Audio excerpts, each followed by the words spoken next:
Takbirnya beda.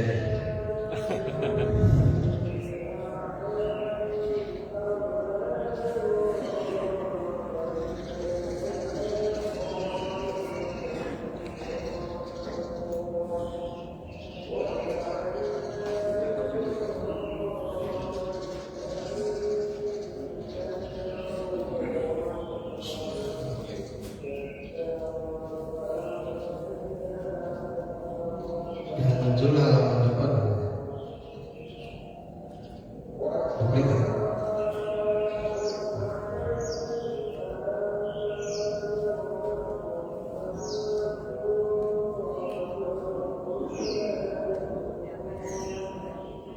Yang duplikat misalnya.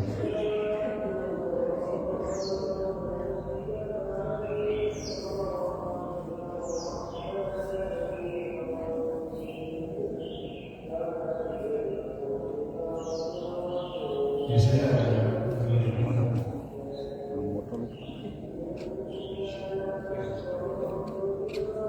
alhamdulillah. Bismillahirrahmanirrahim. Assalamualaikum warahmatullahi wabarakatuh. Alhamdulillahirabbil alamin wa bihi nasta'in ala umuri dunya waddin. Wassalatu wassalamu ala sayyidil mursalin wa ala alihi washabihi ajma'in. Asyhadu an la ilaha illallah wa asyhadu anna Muhammadan abduhu wa rasuluh. La haula wa la quwwata illa billah. Al-Mukarram Bapak Ustaz Yusuf sebagai Ketua DKM dan Salam dan seluruh pengurus Masjid Salam. Al-Mukarram Ustaz Haji Ahmad Surya sebagai guru saya dan guru kita semua. Terima kasih sudah diberikan kesempatan. Pagi ini saya ditugaskan untuk menyampaikan menjaga kesehatan di musim kemarau dan pancaroba. Sebetulnya besok Senin itu saya reakreditasi rumah sakit, jadi biasanya kita harus memaparkan tentang laporan program itu di rumah sakit dan laporan-laporan lainnya. Tapi karena yang menghubungi Pak Ustadz Ahmad, jadi saya nggak bisa menolak. Pertama-tama tentu kita panjatkan puji syukur kepada Allah Subhanahu wa taala atas berkat rahmat dan karunia-Nya. Alhamdulillah kita semua dalam keadaan sehat, diberikan kesempatan berkuat, dan semoga saudara-saudara kita yang sedang sakit diberikan segera kesembuhan. Amin ya rabbal alamin. Shalawat dan salam selalu tercurah kepada baginda Rasulullah Muhammad SAW, kepada keluarga, para sahabat, tabi'in tabi'in dan seluruh umatnya, dan semoga kita semua mendapatkan syafaatnya di akhirat kelak nanti. Amin ya rabbal alamin. Bapak Ibu, kalau kita bicara musim kemarau dan pancaroba, tentu kita semua sama-sama tahu ya, di bulan Juli masuk di masa pancaroba. Biasanya kalau antara Desember dan bulan Maret gitu ya, kalau orang Sunda patokannya Maret gitu, nanti berhenti hujan, berhenti kemarau gitu ya. Jadi April Mei itu masa pancaroba pertama, Juni sampai dengan September berarti masuk musim kemarau ya. Kemudian pancaroba kedua dan musim penghujan gitu. Nah ini kenapa kita harus waspada di musim kemarau dan pancaroba, Bapak Ibu? Itu kita sama-sama sudah tahu ya, penyakit-penyakit yang yang paling sering muncul dan mungkin kita juga baru habis sakit gitu ya. Nah, karena ini terkait dengan tadi ya, suhu di lingkungan sangat ekstrim ya. Kemudian beban udara juga menurun sehingga pada sebagian wilayah malah ada krisis air bersih gitu.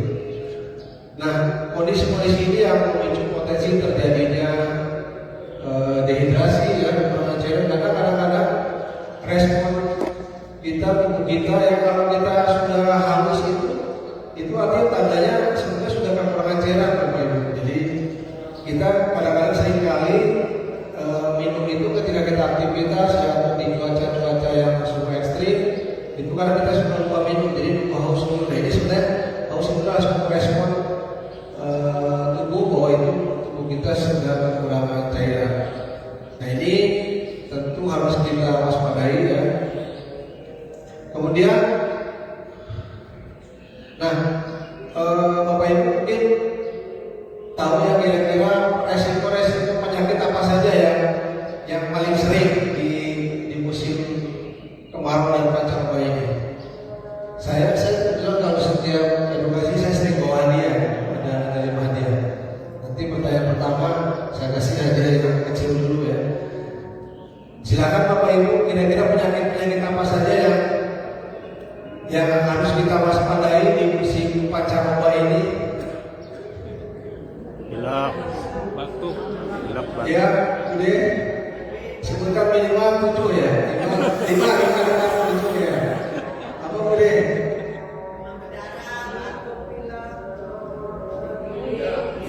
Demam berdarah, batuk pilek, ispa ya, apalagi baru 2. Nanti kalau 5 saya kasih hadiah. Apalagi tifus atau demam tifoid ya. Terus apa lagi? Biasanya batuk-batuk berat menjadi pneumonia ya. Saya kasih aja Budi yang paling kecil dulu. Silakan Budi ya.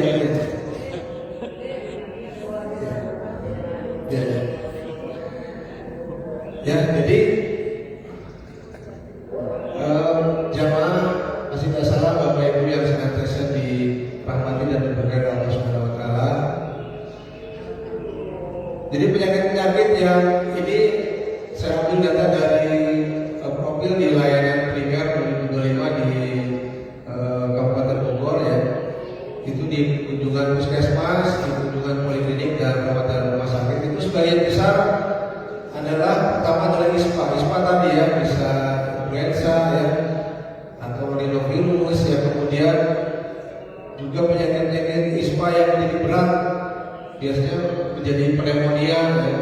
Kemudian penyakit-penyakit asma ya, asma atau PPOK itu penyakit paru obstruktif kronis istilah medisnya. Jadi orang yang pernah menderita infeksi paru-paru ya, baik itu infeksi paru biasa atau TBC paru. Dan biasanya kalau kita istilahkan bahwa nama kembangnya itu gelas sempurna, itu dinamakan PPOK. Eksaserbasi itu jadi pada kondisi-kondisi pasien asma, pada kondisi-kondisi pasien yang PPOK itu bisa terjadi serangan akut atau serangan permukaan. Jadi tiba-tiba dia kambuh gitu. Nah ini dinamakan eksaserbasi. Nah itu sering muncul pada kondisi-kondisi cuaca-cuaca seperti di musim kemarau dan pancaroba ini. Kemudian penyakit paningitis kita kenal ya sebagai radang dan bronkitis. Nah tadi demam berdarah. Nah demam berdarah ini juga sebetulnya ada 2 jenis ya, ada demam berdarah dengue dan demam dengue. Jadi demam dengue itu dia ada penurunan trombosit. Jadi satu faktor pembekuan darah. Ya kalau turunnya minimal dari standar nilai 140.000, biasanya hanya turun misalkan jadi 120, tapi masih di atas 100.000. Nah ini biasanya lebih ke arah demam dengue, jadi tidak ada potensi resiko perdarahan. Tapi kalau demam berdarah dengue, DBD, ya ini biasanya ada potensi perdarahan seperti gusi berdarah, ya, kemudian bisa perdarahan di usus, ya, dan berat-berat di tempat lainnya. Kemudian tipes yang istilah kita sering kenal sakit apa Pak? Sakit tipes gitu. Nah ini demam tifoid. Kemudian, nah ini infeksi-infeksi ini yang termasuk yang harus kita cegah adalah infeksi yang ditularkan melalui vektor, ya, jadi perantara seperti nyamuk. Nah ini sangat concern pemerintah juga mempunyai program terhadap penyakit infeksi oleh karena vektor, ya, vektor nyamuk. Antara tadi DBD, nyamuk, ya, nyamuk Aedes aegypti.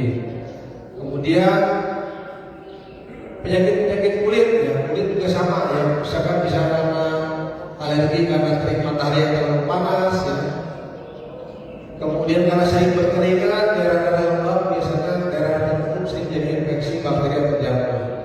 Nah bahkan juga sering sekali penyakit mata atau konjungtivitis istilahnya. Jadi radang di selaput mata. Nah penyakit ini yang muncul di masa pancaroba dan di musim kemarau ini bisa sebenarnya kita identifikasi awal, bisa kita cegah dari mulai jika kita di rumah, ya, sebelum kita datang ke dokter atau fasilitas kesehatan. Nah ini kalau dari kasus tertinggi di skala nasional ini, dan saya ambil dari data Kementerian Kesehatan per bulan Juni, jadi penyakit-penyakit yang sering menjadi wabah gitu, ya, itu antara yang paling tinggi adalah ispa, kemudian diare akut, ya, kemudian penyakit serupa dengan influenza. Jadi sekarang banyak sekali kalau yang datang sakit keluhannya adalah batuk pilek, jadi dominan seperti influenza. Nah kadang-kadang satu dua yang dilakukan swab, ya, swab itu artinya di pengambilan sampel seperti zaman kita COVID dulu, itu kadang-kadang munculnya sering virus-virus influenza. Kemudian pneumonia tadi, ya, infeksi ispa yang menjadi berat. Dan tadi yang kelima adalah tipes atau demam tifoid. Ini kenapa kira-kira tipes banyak terjadi meningkat di musim kemarau? Ya? Karena di musim kemarau ini, ya, biasanya kita riskan sekali dengan debu-debu yang kondisi debu, maupun nanti banyak biasanya ada faktor seperti lalat, ya, lalat di makanan. Ya. Kemudian ini juga tadi, ya, gambarannya dari ISPA itu seluruh nasional itu sekitar 4 juta kasus. Kemudian di hari akut disusul penyakit serupa influenza, ya, pneumonia dan tadi. Nah mengapa ISPA menjadi tinggi? Karena tadi, ya, polusi udara, kemudian polusi udara ini akan memicu memudahkan terjadinya transmisi tadi, ya, virus maupun bakteri, paling adalah virus.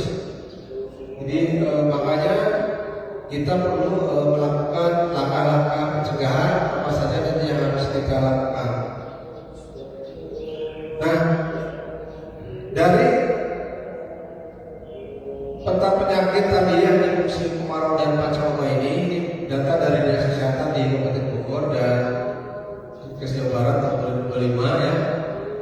Jadi ada 10 kunjungan yang mayoritas adalah tadi, yang pertama kita mulai dari daerah organ kepala dulu. Biasanya tadi penyakit sakit mata banyak sekali meningkat, ya, di musim kemarau dan pancaroba ini karena debu, ya, debu, kemudian tentunya sinar UV juga, ya.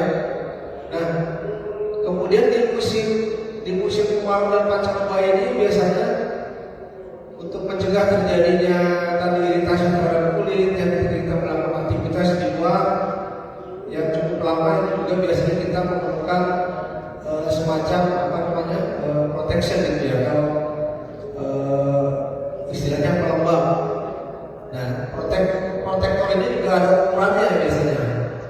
kadarnya itu sun protection faktor itu SPF ya. Kalau bapak-bapak mungkin kalau di kendaraan itu kita bisa istilahkan kalau kaca film itu orang kaca film suka bilang Pak ini gelapnya di sana UV gitu. Ultraviolet berapa menahannya antara 30 sampai 50. Jadi 30-50 itu bukan menahan waktu panasnya, tapi kadar UV-nya itu ya kadar UV yang bisa ditahan antara 30-50. Nah itu kira-kira yang digunakan biasanya sejenis pelembab kulit gitu ya. Namanya sun protect factor ya. Jadi untuk melindungi dari paparan ultraviolet. Kemudian ISPA kita tentu sama-sama sudah tahu ya ini merupakan penyakit yang sering sekali terjadi. Nah, kemudian kasus ISPA ini sering sekali menjadi komplikasi pneumonia, terutama pada anak-anak dan dewasa. Kemudian pada pasien-pasien dengan penyakit TBC ya, saya kira Bapak Ibu juga sudah tahu TBC atau flek istilahnya. Jadi pada pasien-pasien TBC juga di musim kemarau dan pancaroba ini itu sering menimbulkan batuk-batuk yang kronis yang lama ya, karena tadi akibat dari paparan polusi udara ya, suhu yang ekstrim yang merangsang daripada tadi di saluran pernapasannya. Karena kita tahu sendiri bahwa di Kabupaten Bogor itu Bapak Ibu TBC itu urutan pertama di Jawa Barat. Jadi terbanyak di Jawa Barat.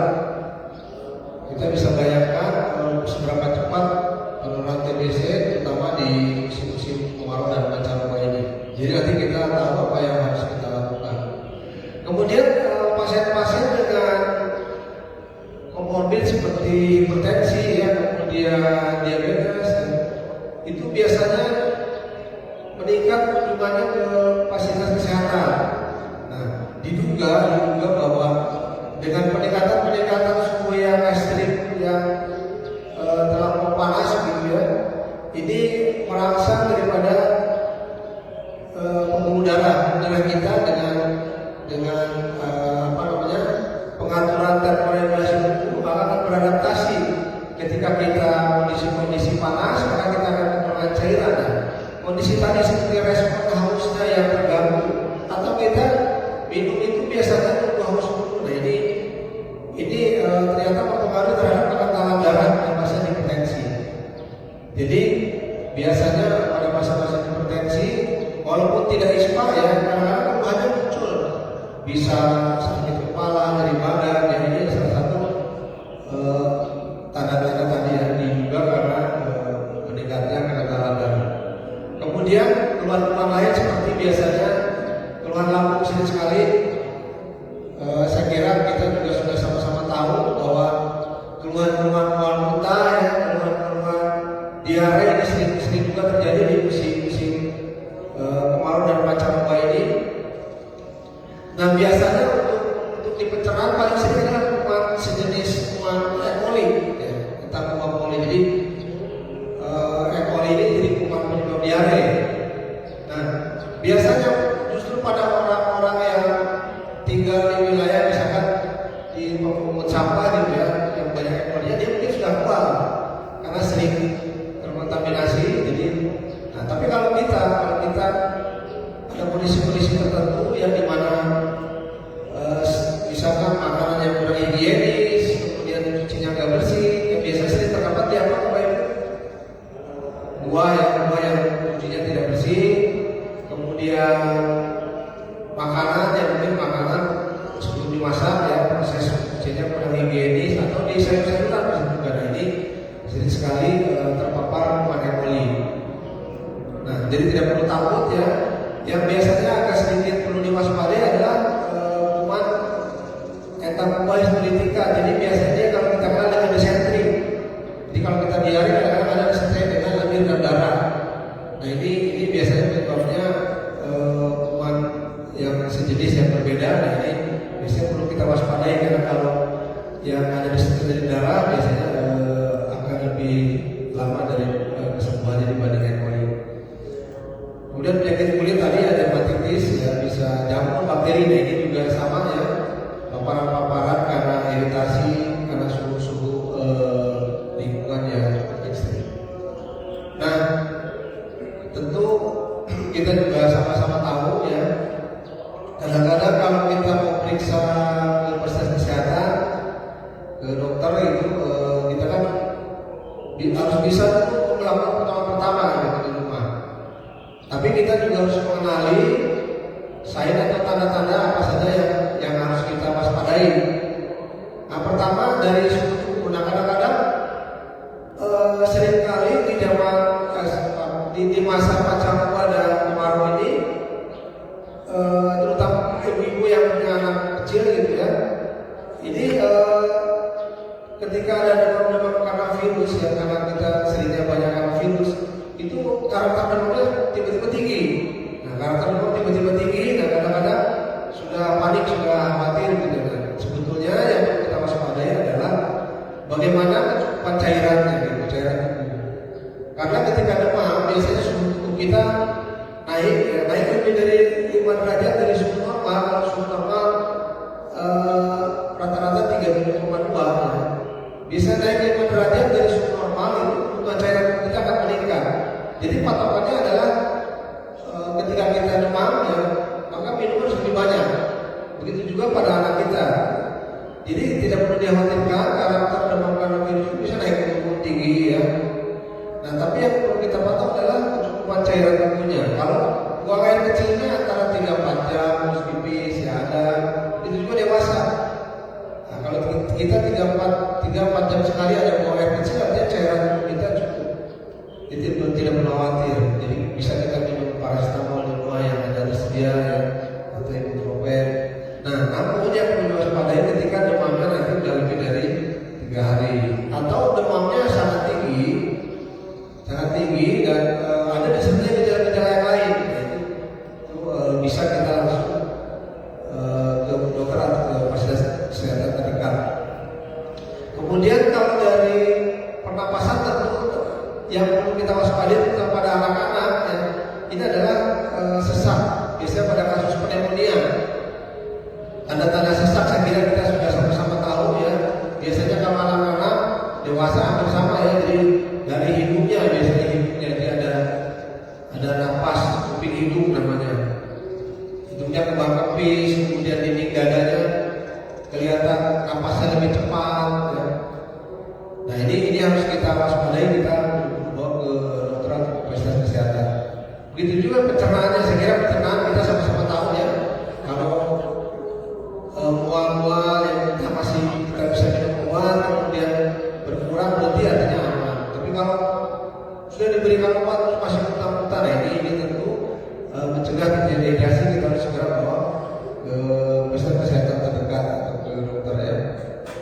Nah, lalu karena saya sebagai dokter spesialis keluarga, jadi kita lakukan pendekatan apa yang perlu kita lakukan pada masa musim kemarau dan pancaroba ini. Nah, pertama kita di keluarga, di rumah tangga ya, tentu kita memiliki kelompok rentan. Ya, jadi kalau penyuluhan edukasi kesehatan itu Ibu, baik itu penyuluhan kesehatan saya bersama dinas kesehatan gitu ya, dengan puskesmas ya, maupun acara-acara lain, biasanya rentang usianya itu antara 50-60 ke atas gitu ya. Mungkin yang sudah sadar mulai sadar kesehatan. Padahal saat ini kita sama-sama tahu bahwa kejadian penyakit kronis atau penyakit seperti jantung dan hipertensi ya, diabetes itu terjadi di usia yang lebih muda ya, di bawah 40 tahun. Tapi biasanya di bawah penyuluhan cenderungnya orang-orang yang di atas 50-60 tahun begitu. Tapi saya kira di sini sebagian ada juga yang di bawah 20 tahun atau udah semua 20 tahun saya kira ada ya. Nah, jadi kelompok rentan. Nah, kelompok rentan ini siapa saja ya. Jadi keluarga kita, baik itu orang tua kita, baik itu saudara kita ya, keluarga kita yang dekat ya.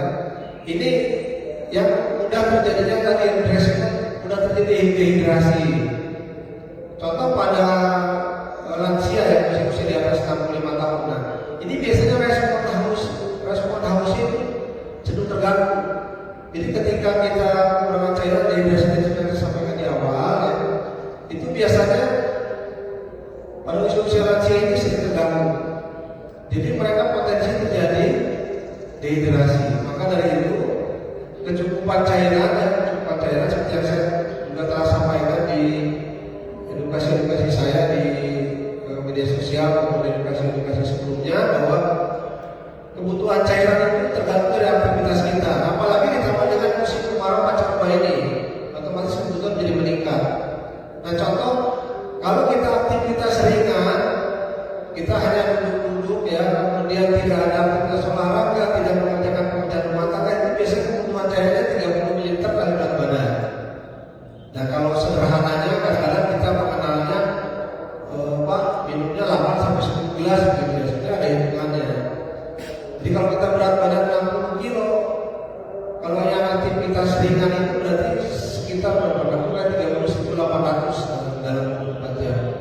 Nah, ini perlu sekali kita perhatikan terhadap keluarga kita yang termasuk kelompok rentan. Ya. Kemudian kalau aktivitasnya ada aktivitas seperti pekerjaan ibu rumah tangga, bersih-bersih rumah, ada olahraga yang teratur yang dilaksanakan, itu sedikit meningkat kebutuhan cairan sekitar 35 ml per kilogram berat badan. Nah, kalau aktivitas kita lebih berat artinya kita bekerja di area-area yang panas atau kita berada di luar lingkungan yang cukup ekstrim, cukup lama. Nah, ini biasanya kebutuhan meningkat sekitar 40 ml per kilogram berat badan. Jadi patokannya tidak hanya 8 sampai 10 gelas. Ini di luar tadi ya, di luar kondisi pasien-pasien gagal jantung dan gangguan gagal ginjal yang memang harus dibatasi asupan cairannya. Nah, jadi peran kita sebagai orang tua adalah harus menjadi agen kesehatan istilahnya, agen kesehatan. Artinya apa? Kita harus memonitor terutama anak-anak kita, misalkan, terutama keluarga kita yang rentan tadi, harus menyampaikan bahwa kebutuhan minumnya dia sudah dipenuhi. Kemudian anak-anak kadang-kadang habis main di tanah atau habis main dari luar gitu, kadang lupa cuci tangan. Ya, karena cuci tangan ini sangat penting sekali. Jadi dari hasil penelitian juga disampaikan bahwa cuci tangan itu bisa mencegah penyakit tadi ya, penularan penyakit infeksi. Jadi bisa 40-50% mengurangi terjadi kejadian angka penyakit karena infeksi dengan cuci tangan. Tapi cuci tangan harus cuci tangan benar. Nanti kita belajar cuci tangan yang benar ya. Kemudian nah ini sebagaimana juga disunahkan oleh Rasulullah ya, bahwa cuci tangan itu ternyata sudah diajarkan dari sejak zaman Rasulullah. Nah, ternyata saya sendiri tahunya cuci tangan yang bersih ya itu setelah sekolah di kedokteran gitu. Nah, ternyata jauh dari sebelumnya Rasulullah sudah mengajarkan bahwa kita harus cuci tangan. Nanti saya sampaikan hadis-hadis Rasulullah yang terkait dengan cuci tangan. Nah, ini sebagaimana tuntunan sunnah, ada hadis riwayat Bukhari nomor 160 dan Muslim 278 yang artinya jika salah seorang di antara kalian bangun dari tidurnya, maka janganlah ia mencelupkan tangannya ke dalam wadah air sebelum dia mencucinya 3 kali. Jadi kalau kita tidur saja, Bapak Ibu, kita tidur saja, ini Rasulullah mengajarkan bahwa kita harus cuci tangan. Dia khawatir karena kuman-kuman virus ini kasat mata. Mungkin entah kita habis pegang apa, mungkin entah kita terkontaminasi apa lagi kalau kita habis bepergian dari luar, kita pegang tempat-tempat yang keramaian gitu ya, dimana sudah banyak dipegang oleh orang-orang yang mungkin sedang sakit. Jadi ini adalah juga cuci tangan. Nah, cuci tangan biasanya cuci tangan pakai sabun, yang biasanya cuci tangan pakai sabun dan air mengalir. Biasanya 6 langkah cuci tangan. Ada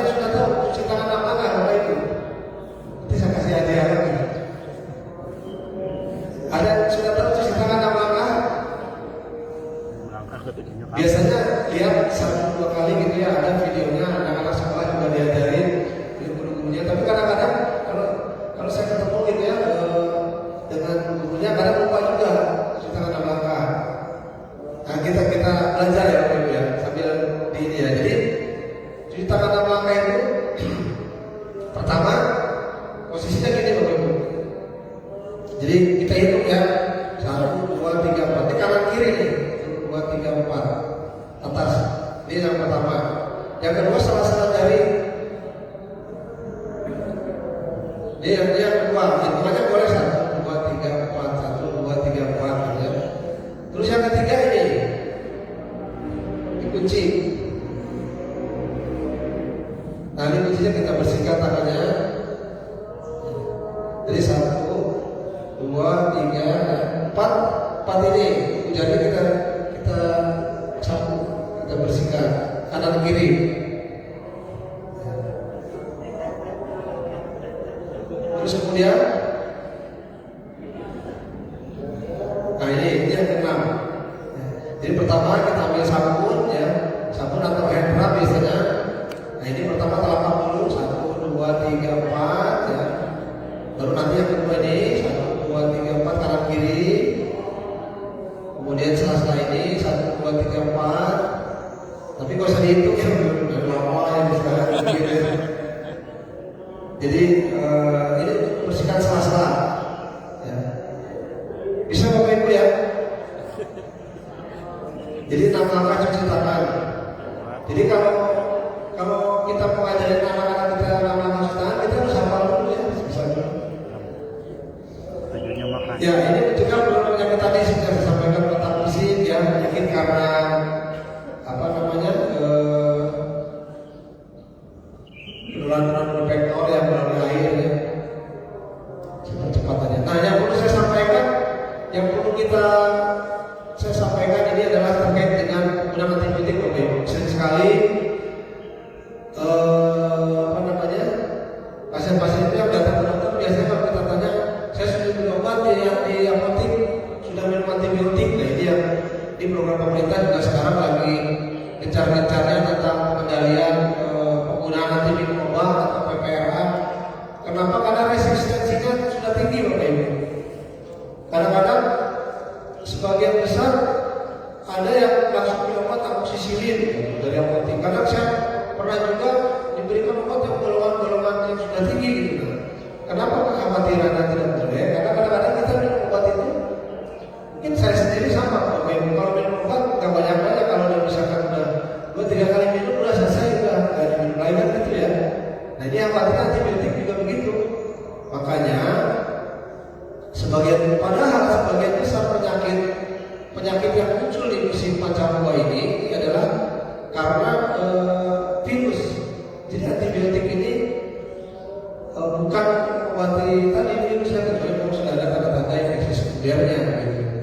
Jadi khawatir nanti kebal ketika kita kena lagi penyakit yang berikutnya yang setelah itu gitu ya. Jadi ini mohon diperhatikan Bapak Ibu, silakan beli obat yang penting tapi beli hasilnya yang simptomatis. Kalau demam minum obat demam, batuk obat batuk ya. Karena antibiotik ini sangat riskan terhadap resistensi. Nah ini sama ya terkait dengan kebersihan dan higienitas, ini merupakan satu pencegahan garda utama pencegahan infeksi sebagaimana di dalam Al-Quran yang artinya adalah sungguh Allah menyukai orang yang bertobat dan orang yang mencegah diri. Jadi tentu kita yang prioritas adalah tentang kebersihan diri dan tadi ya dengan cuci tangan. Nah kemudian dengan menjaga pola makan sebagaimana diriwayatkan supaya Tirmidzi ya, cukuplah bagi anak-anak seberapa suapan jika tidak bisa maka sepertiganya untuk makanannya, sepertiga untuk minumannya dan sepertiga untuk napasnya. Jadi kalau kita makan Bapak Ibu, nah ini yang diajarkan Rasulullah adalah kita hanya sepertiga makanan, sepertiga untuk minuman, sepertiga untuk napas. Nah, kalau kita kira-kira isinya berapa banyak Bapak Ibu? Jadi makanya kalau kita habis makan, ada yang sakit, dokter saya habis makan jadi susah nafas juga. Nah ya karena kita makannya melewati tadi batasnya. Jadi memang sebaiknya sepertiga untuk makan, sepertiga untuk minum, sisanya untuk bernafas. Jadi ini memperhatikan tentu nutrisi yang harus kita perhatikan di masa kemarau dan pancaroba ini adalah makanan-makanan yang mengandung vitamin, mineral dan zat gizi ya. Saya kira kita semua sama-sama tahu. Kita harus sedia banyak buah dan sayur-sayuran. Sekarang saya tanya Bapak Ibu, ada yang punya stok buah lebih dari 2 macam di rumahnya? Siapa? Luar biasa berarti. Bapak-bapak nggak ada? Ya minimal bisa kan ya, bisa jeruk ya. Ya kita harus sedia di musim macam ini. Kemudian konsumsi air minum tadi sudah ya, jadi dengan keseimbangan air mengalir ya cairan tubuh. Nah jadi kalau untuk air minum apa saja yang dari alami ya, dari buah tadi ya, semangka yang banyak air dan mineral ya, air kelapa ya, bagus. Kalau minuman tambahan boleh saja ya. Nah kemudian langkah-langkahnya antara lain, apalagi selanjutnya tadi kita menjaga ketika kita sedang bersin. Nah ini di namanya kalau di kesehatan tidak mengenai infeksi. Jadi kalau kita bersin atau batuk, jadi kita tutup. Jadi dengan siku kita, kalau kita nggak bawa tisu atau kain ya, tapi tisunya harus, kalau kita tutup tisu, kita buang tisunya. Jadi kalau jangan pakai tangan kayak itu, batuk-batuk itu nanti kita bersih-bersihkan di sini, nah itu nggak boleh ya. Jadi sebagaimana di dalam hadis diriwayatkan juga yang artinya bahwa Rasulullah SAW sabda apabila bersin beliau menutup wajahnya dengan tangan atau kainnya dan merendahkan suara. Jadi Rasulullah SAW sudah mengajarkan tentang PPI dari zaman dulu ya Bapak Ibu. Nah saya tahunya tadi PPI itu diajarkan di peraturan Permenkes itu baru tahun 2017. Nah, jadi saya kira ini perlu kita terapkan ya, bagaimana etika batuk ketika bersin ya, agar penularan terhadap orang lain bisa terhindar. Nah, lalu pesan yang perlu kita terapkan dalam menjaga kesehatan keluarga ini ya. Pertama tadi ya, yang perlu kita selalu sampaikan ulang-ulang, kecukupan cairan atau hidrasi dan elektrolit. Jadi minum sesuai kebutuhan, jangan menunggu haus ya. Perhatikan pokok rentan yang ada di keluarga kita, yang lansia maupun anak-anak. Dan kalau kita meminum kopi atau teh yang mengandung kafein itu biasanya dia fungsinya menarik cairan ya. Jadi dia akan mudah mengeluarkan kencing. Nah ini hati-hati, kita harus lebih banyak minumnya. Bukan nggak boleh membuat deteksi berdasarkan kopi yang bisa 2-3 kali sehari. Tapi dengan minum kopi atau teh itu kita lebih banyak minum air putihnya. Kemudian mencegah terhadap kemungkinan paparan kejadian ispa tadi ya. Kita harus selalu membiasakan cuci tangan. Kemudian ketika kita menggunakan AC dan kipas, nah ini juga kalau kita di ruang-ruang tertentu yang menggunakan AC dan kipas ini terus menerus ya, ini juga potensi tadi terjadi kejadian ispa ini. Kemudian tadi ya terhadap perlindungan ultraviolet, kita gunakan perbab yang apabila kita ke lingkungan yang cukup terik matahari yang cukup panas ya, cukup lama. Dan kalau kita melakukan aktivitas itu hindari di jam-jam paparan puncak antara jam 10 sampai jam 14. Jadi berarti sebelum jam 10 atau sesudah. Begitu juga tetap kita harus menjaga aktivitas olahraga, aktivitas fisik kita. Jadi minimal 150 menit dalam 1 minggu. Jadi kalau rata-rata 50 menit sampai 1 jam berarti cukup 3 kali dalam 1 minggu. Tapi kalau rata-ratanya setengah jam berarti harus 5 kali dalam 1 minggu. Aktivitas fisiknya harus selalu diingat, ada 3 kombinasi ya. Pertama istilahnya kardio atau aerobik ya. Seperti treadmill, jalan, sepeda ya. Jadi kebetulan hari ini ada senam juga ya di sini. Kemudian tadi ya, ajarkan otak-otak jangan lupa berbeda. Ya, tidak harus nge-gym, ternyata kemarin di senam di sini juga pakai handuk itu ternyata bisa seperti kembang. Nah itu juga bisa digunakan di rumah. Jadi tidak selalu harus nge-gym ya.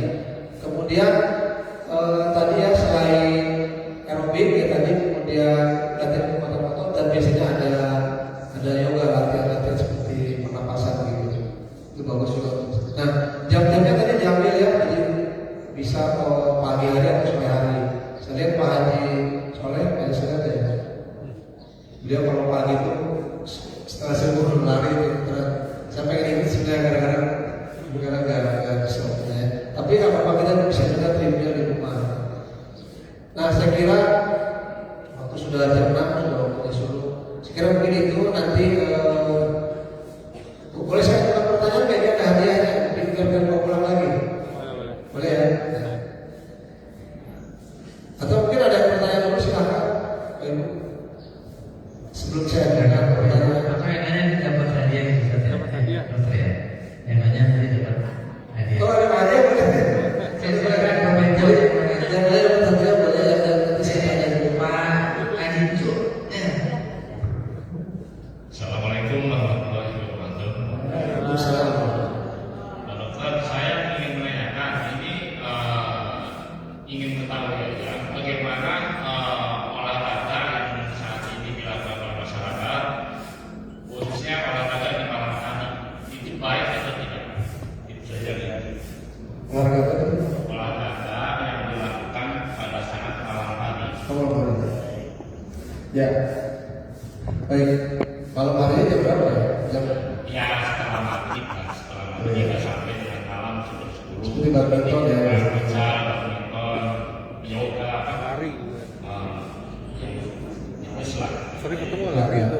Jadi aktivitas fisik itu yang dianjurkan sebetulnya tadi yang saya sampaikan ya, kardio artinya untuk kesehatan jantung tadi adalah sejenis aerobik ya, bisa treadmill, bisa apa namanya lari, naik sepeda. Nah sekarang kalau kita bicara olahraga di malam hari ya, nah, dari 3 latihan itu sebetulnya semakin usia itu akan semakin berpengaruh terhadap jenis olahraga yang kita lakukan dan waktu yang kita lakukan. Contoh di malam hari ya, mungkin sempatnya malam hari ya, tapi harus kita lihat olahraga jenis apa yang kita lakukan. Nah kalau seperti badminton, sebenarnya bukan gabungan badminton ya Bapak Ibu ya, karena banyak sekali termasuk saudara istri saya itu lagi agak susah, dia sehat-sehat, tiba-tiba meninggal. Gitu. Nah mungkin latihan-latihan aktivitas fisik itu boleh saja dilakukan malam hari, ya. Tapi yang sifatnya tadi lebih ke aerobik yang lebih bagus. Aerobik yang minimal frekuensinya 50 menit ya. Tapi kalau dikombinasi dengan latihan kekuatan otot seperti badminton ya hati-hati. Hati-hati pada orang-orang yang memang tidak terbiasa melakukan latihan kardio dan latihan aktivitas otot-otot sebelumnya. Jadi bisa terjadi potensi tadi kita tidak tahu ya, kita belum pernah cek pembuluh darah kita ada masalah nggak? Pembuluh darah kita ada potensi sumbatan nggak? Nah ini yang tadi yang aktivitas latihan badminton seperti badminton di malam hari cukup berisiko. Boleh tapi memperhatikan memperhatikan kondisi kita sebelumnya, apakah kita sudah pernah biasa melakukan aktivitas tadi aerobik dan kardio atau otot-otot gitu. Kira begitu.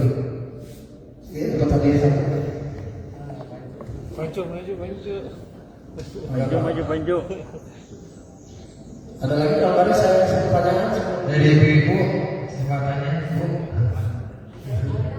Ada ini.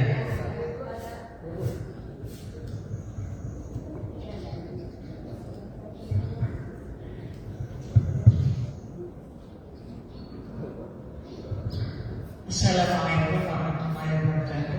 Terima kasih atas kesempatan yang diberikan.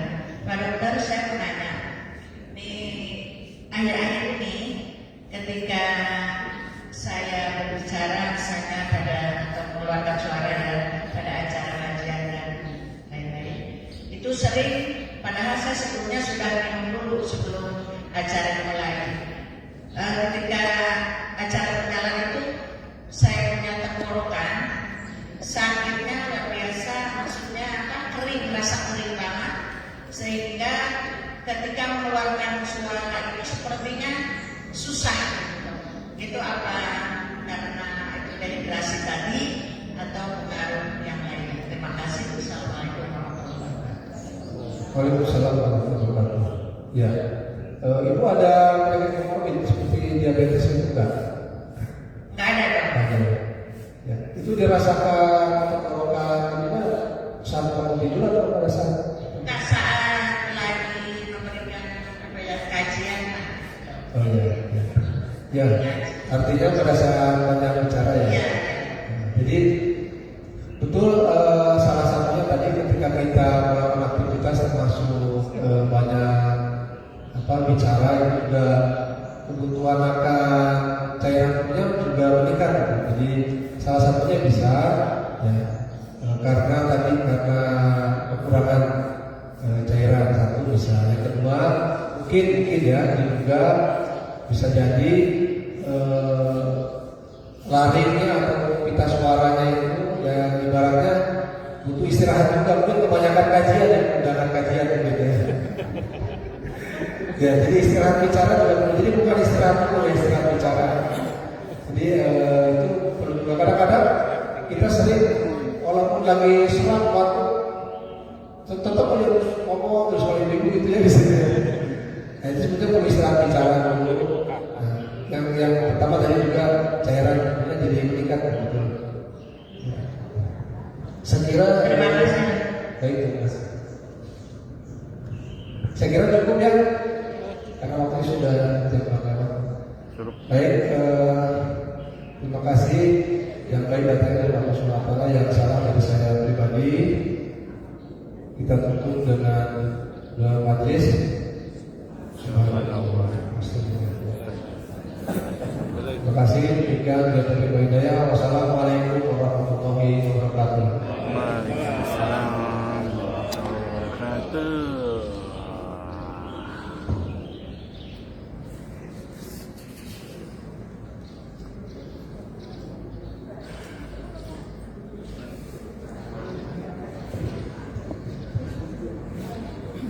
Terima kasih. Silakan Bapak Ibu.